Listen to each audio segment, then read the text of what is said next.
Hello বন্ধুরা, কেমন আছো সবাই? তোমাদের সবাইকে বৃষ্টি ভেজা শুভ সকালের শুভেচ্ছা।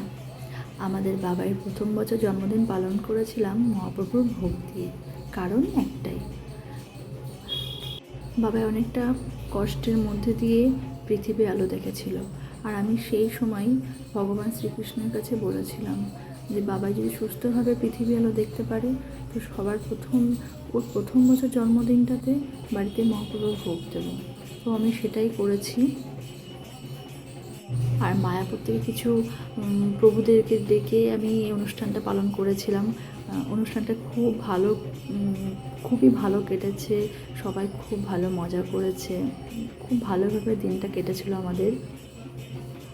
তারই কিছু ভিডিও তোমাদের সাথে শেয়ার করলাম, যদিও আমি সেই দিন খুব ব্যস্ত ছিলাম, সেইভাবে কোনো রকম ভিডিও আমি তুলতে পারিনি। যেটুকু আমার পরিচিত কেউ তুলে দিয়েছিল, সেটা তোমাদের সাথে শেয়ার করলাম।